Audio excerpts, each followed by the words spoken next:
আজকে নিয়ে চলে এসেছি নদীর হাঙর মাছ। এটা কিন্তু অনেকটা পার্শে মাছের মতো দেখতে, কিন্তু স্বাদ কিন্তু পুরো অন্যরকম। এটা কিন্তু ঝাল ঝাল করে রান্না করলে খেতে কিন্তু খুবই ভালো লাগে। আজকে হাঙর মাছটা ঝাল ঝাল করে রান্না করবো ধনেপাতা দিয়ে। আর একটা রান্না থাকবে ধনেপাতার বড়া। এখন বাজারে প্রচুর পরিমাণে ধনেপাতা আর বড়া হবে না কখনো হয়, আর এই বড়া খেতে কিন্তু খুবই ভালো লাগে। ভাঙর মাছ বাড়ি থেকে নিয়েছি, কেটে পরিষ্কার করে ধুয়ে নিয়েছি।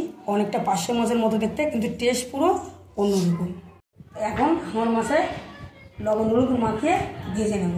এই বড়া বানানোর জন্য ধনেপাতা কুচিয়ে রেখেছি, বেসন, কাঁচা লঙ্কা, পেঁয়াজ, এখানে আছে লবণ, হলুদ, লঙ্কা গুঁড়ো, ধনে গুঁড়ো, গোটা জিরে, এখানে আছে ভাজা মশলা, গরম মশলা, লবণ,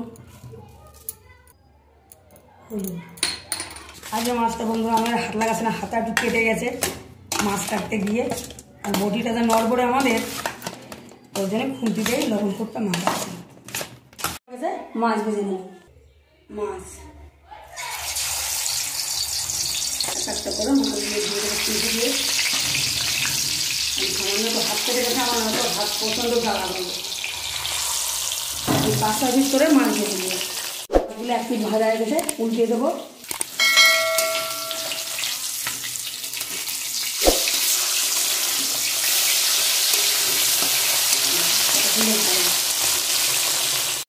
লাল লাল করে মাছগুলো ভেজে নিয়েছি। এখন মাছগুলো নামিয়ে আবার বাকি মাছ এইভাবে ভেজে নিয়েছি। লাল লাল করে ভেজে নিয়েছি, বাকি মাছগুলো এইভাবে ভেজে নিয়েছি। মাছগুলো ভেজে নিয়েছি, এখন তরকারিটা বসাবো, ফোড়ন করে নেব। ফোড়নের জন্য নিয়েছি সাদা জিরে, আদা, রসুন, পেঁয়াজ দিয়ে দেবো। তেলের মধ্যে ভালো ভালো করে নিয়ে বাকি মশলাগুলো দেবো। এক এক করে বাকি মশলাগুলো দিয়ে দেবো। লবণ, হলুদ গুঁড়ো, জিরে গুঁড়ো, লঙ্কা গুঁড়ো। খুব ভালো করে সব কিছু কষাবো। বেশ কিছু সব মশলা ভালো করে কষিয়ে নিয়েছি। এখন দেবো ছোটো ছোটো 2টো টমেটো পেস্ট করে আবারও ভালো করে মশলাটা কষাবো। সামান্য জল দিয়ে দিই, খুব ভালো করে কষাবো। খুব ভালো করে মশলা কষিয়ে নিয়েছি, এখন পরিমাণ মতন জল দিয়ে দেবো। দেখুন বন্ধুরা কত সুন্দর কালার এসেছে।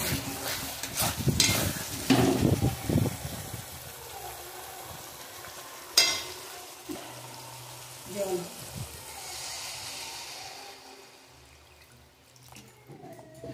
এতটা আমি জল দিয়েছি। ঝোলটা এখন ভালো করে জাল হলে মাছগুলো দেবো। খুব ভালো করে তরকারিটা জাল উঠে গেছে, এখন ভাজা মাছগুলো দিয়ে দেবো। ভেজে রাখা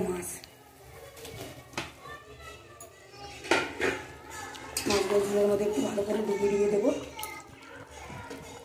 আমাদের মাছের ঝোল রান্না করা হয়ে গেছে। গরম মশলা গুঁড়ো আর ধনেপাতা দিয়ে নামিয়ে নেবো। সামান্য গরম মশলা গুঁড়ো ভালো করে মিশিয়ে নেবো। নামিয়ে নিয়েছি, সামান্য ধনেপাতা উপর থেকে ছড়িয়ে দেবো। এখন ধনেপাতার বড়াগুলো ভাজবো।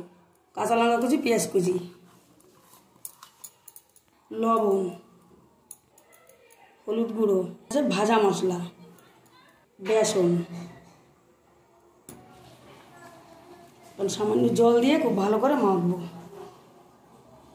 আর ভাজা মশলার মধ্যে শুকনো লঙ্কা ছিল, ওই জন্যই লঙ্কার গুঁড়োটা আমি আর দিচ্ছি না।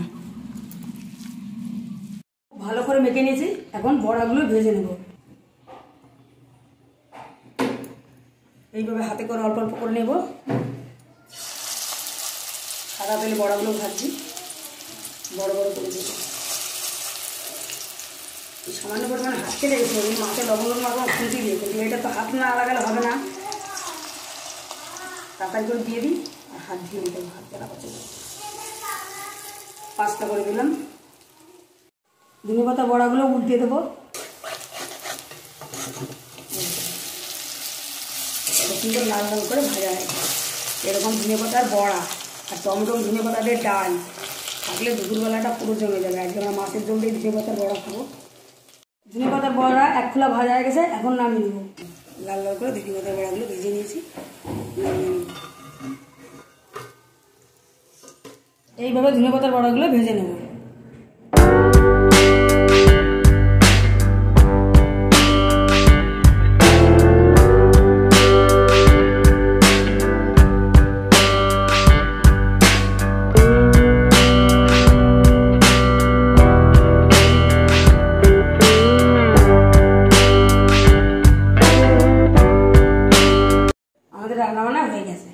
ধনে পাতা ছড়িয়ে হাঙর মাছের ঝাল, এখানে আছে ধনে পাতার বড়া।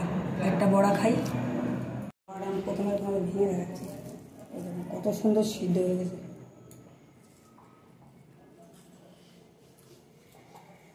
ধনে পাতার বড়াটা সত্যি খেতে খুব ভালো হয়েছে। এটা আপনারা বিকেলবেলাও বানিয়ে সস দিয়ে খেতে পারেন, খুবই ভালো লাগে। আজকে দুটো রেসিপি কেমন লাগলো অবশ্যই কমেন্টে জানাবেন, লাইক শেয়ার করবেন। ফেসবুক থেকে দেখলে পেজটা ফলো করবেন, ইউটিউব থেকে দেখলে চ্যানেলটা সাবস্ক্রাইব করে এভাবে আমার পাশে থাকবেন। দেখা হচ্ছে আপনাদের সঙ্গে পরের ভিডিও।